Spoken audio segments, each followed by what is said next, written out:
Good morning students.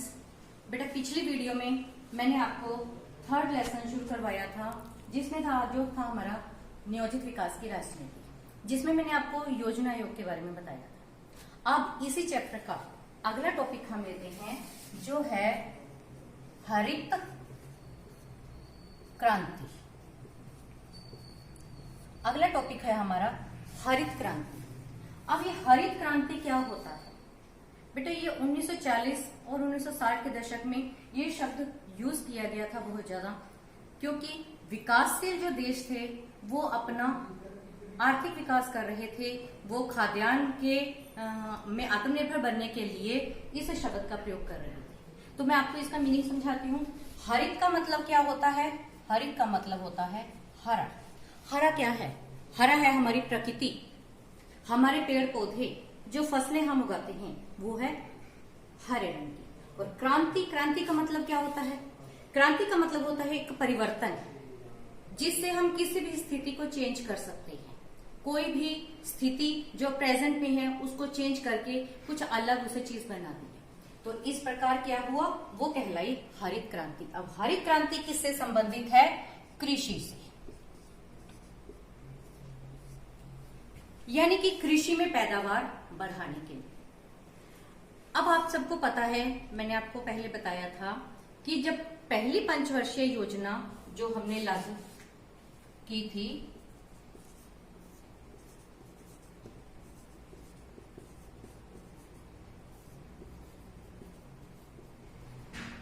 पहली पंचवर्षीय योजना जिसका कार्यकाल 1951 से 1956 था, उसमें कृषि को मुख्य मुद्दा बनाया गया था और कृषि को बढ़ावा देने के लिए 724 करोड़ रुपए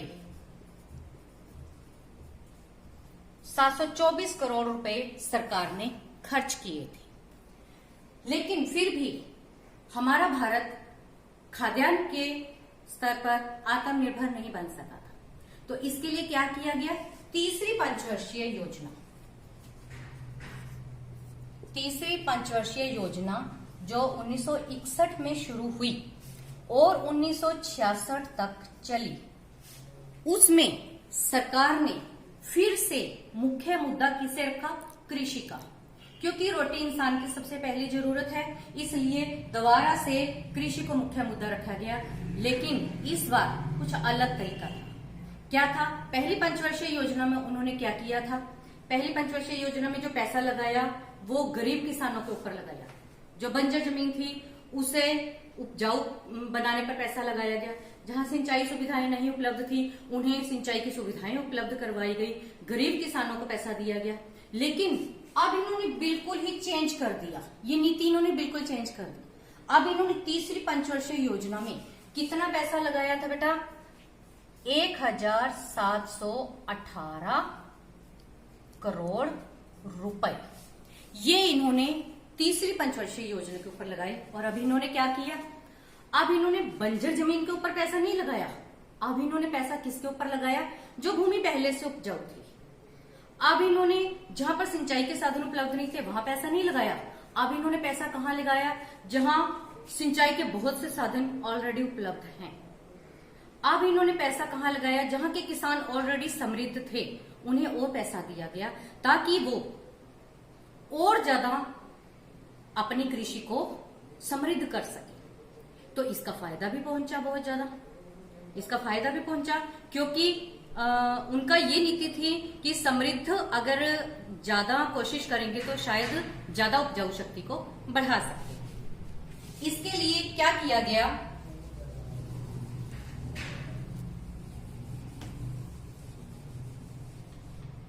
इसके लिए बेटा HYV बीजों का प्रयोग किया गया। HYV इन बीजों का प्रयोग किया गया। कौन सी है ये HYV बीज? कौन से होते हैं? हाई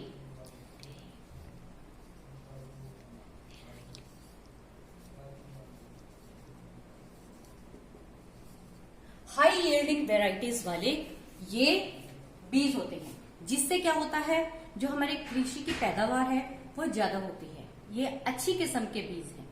इसके लिए HYV बीजों का प्रयोग करने के लिए किसानों को कहा गया। उसके बाद उन्हें रासायनिक खादें उपलब्ध करवाई गई, उन्हें उर्वरक, पहले किसान क्या करते थे, सिर्फ गोबर की खाद यूज करते थे अपने खेतों में, जिससे ज्यादा उपजाऊ शक्ति नहीं बढ़ पाती थी। फिर क्या किया गया, उन्होंने दूसरी उर्वरक, रासायनिक उर्वरक का प्रयोग करना शुरू किया किसानों ने। इससे क्या हुआ, खेती में बढ़ोतरी हुई और सरकार ने उन सभी किसानों को ये भी आश्वासन दिया था कि आपकी जितनी फसल होगी सरकार उसे एक निर्धारित मूल्य पर सारी की सारी फसल को खरीद लेंगी, ताकि कोई किसान इस बात से न डरे कि अगर मैंने ज्यादा फसल उपजाई तो इसे खरीदेगा वो। सरकार ने उसे खरीदने की पूरी जिम्मेवारी दी। इसे ही हम हरित क्रांति कहते हैं, यानी कृषि का आधुनिकीकरण। इसे हरित क्रांति भी कहा जाता है और कृषि का आधुनिकीकरण भी इसे कहा जाता है। कृषि का आधुनिकीकरण यानी कि नए नए प्रयोग किए गए कृषि में, जो कि बहुत ज्यादा सक्सेसफुल रहे, इसलिए इसे हरित क्रांति भी कहते हैं और कृषि का आधुनिकीकरण भी कहते हैं। इससे खाद्यान्न के मामले में भारत को बहुत फायदा हुआ। अब मैं आपको फायदा क्या हुआ इसके बारे में बाद में बताऊंगी। पहले मैं आपको बताना चाहती हूं भारत के कृषि में जो हरित क्रांति हुई उसके जनक कौन थे। तो हरित क्रांति के जनक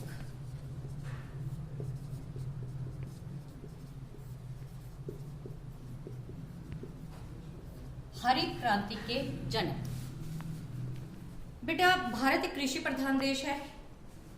70% यहाँ की जनसंख्या कृषि कार्य में लगी हुई है, लेकिन फिर भी लोगों के पास खाने के लिए अन्न नहीं था। ये एक बहुत दुविधा का विषय था।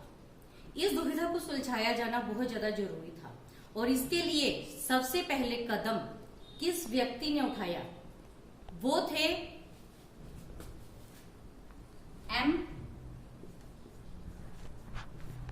M.S.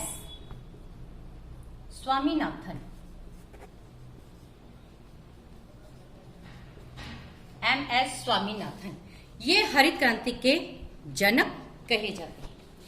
अब आपको स्क्रीन पे जो मैं पिक दिखा रही हूं वो M.S. स्वामीनाथन की है।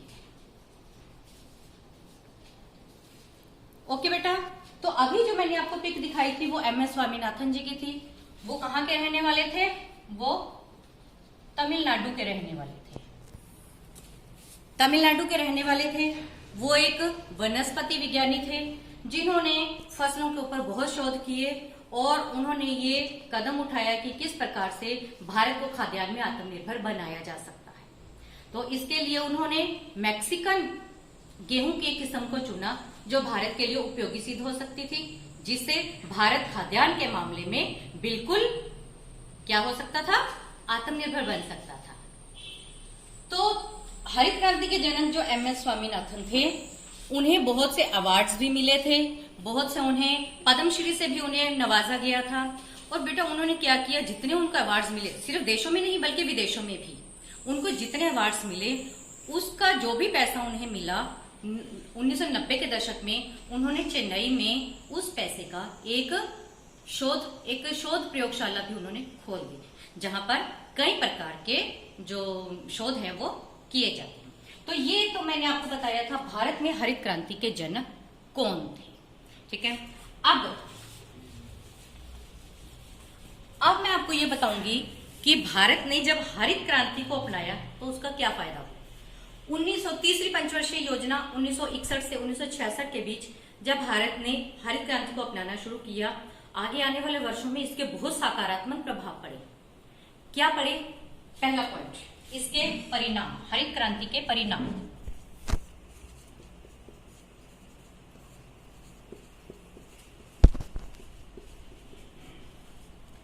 बेटा इसके बहुत सकारात्मक परिणाम थे।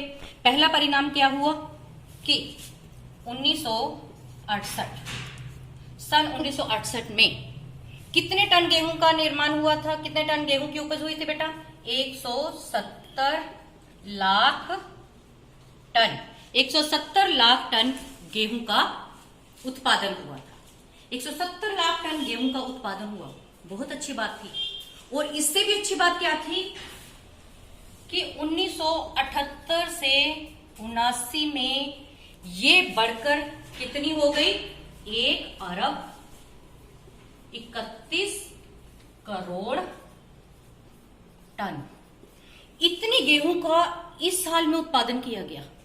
तो इसका मतलब क्या था? ये एक रिकॉर्ड था, ये एक रिकॉर्ड था जिसमें इतनी गेहूं का उत्पादन किया गया। ये विश्व में एक रिकॉर्ड बन गया था। इसका थर्ड पॉइंट क्या मिला? थर्ड हमें क्या मिला? भारत आत्मनिर्भर बन गया। आत्मनिर्भरता,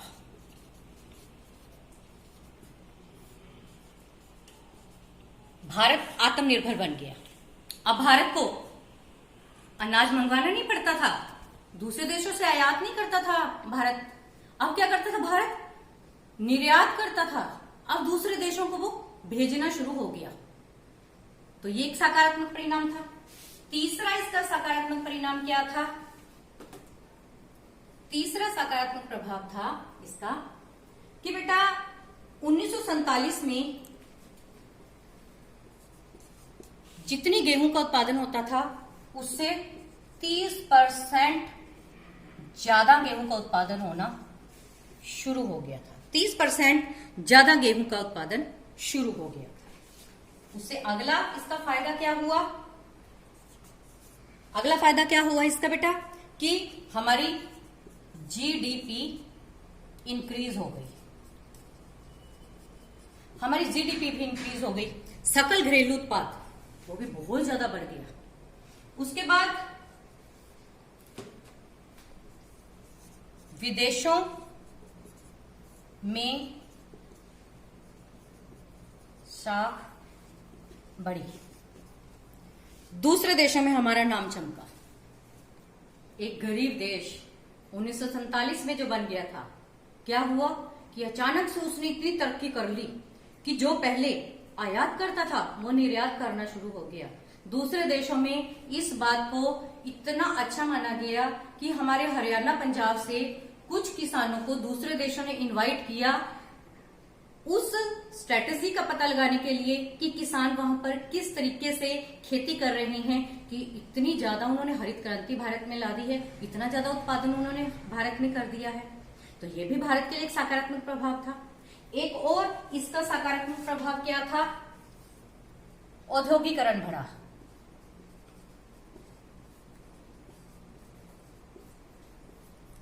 औद्योगिकरण बढ़ा। अब औद्योगिकरण कैसे बेटा? जो हमारे उद्योग हैं, हमारी फैक्ट्रीज हैं, वो कच्चे माल के लिए किसके ऊपर डिपेंड करती हैं? कृषि के ऊपर डिपेंड करती हैं। कच्चा माल उन्हें कहां से प्राप्त होता है? कृषि से। आपको मैं एग्जांपल देती हूं, चीनी, गुड़, इसके लिए हम कच्चे माल के लिए कृषि के ऊपर डिपेंड करते हैं। हमें क्या चाहिए होता है? गन्ना। गन्ने से चीनी बनेगी, गुड़ बनेगा। कपड़ा मिल, कपास कहां से मिलेगी? कृषि से प्राप्त होगी। तेल, सूरजमुखी का, तिल का तेल, ये कहां से प्राप्त होते हैं? कच्चा माल इन्हें कहां से प्राप्त होगा? कृषि से। तो कृषि में बढ़ोतरी हुई, साथ साथ औद्योगिकरण में बढ़ोतरी होती चली। हालांकि पहले बेटा जब हरित क्रांति को अपनाया गया था तब सिर्फ गेहूं, चावल, मक्का, ज्वार, बाजरा, ये 5 किस्म की फसलें थी जिनके ऊपर ज्यादा जोर दिया गया था।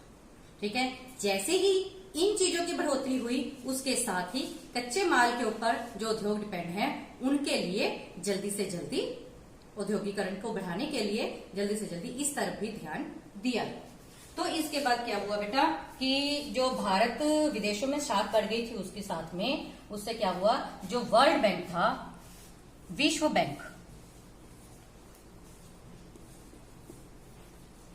जो विश्व बैंक था, विश्व बैंक से क्या हुआ, भारत सरकार ने कर्जा ले रखा था। अब जब भारत आत्मनिर्भर बन गया, भारत ने जल्दी जल्दी वो कर्जा भी उतार दिया। इससे क्या हो गया, विश्व बैंक की नजरों में भारत एक बहुत अच्छा देश साबित हुआ।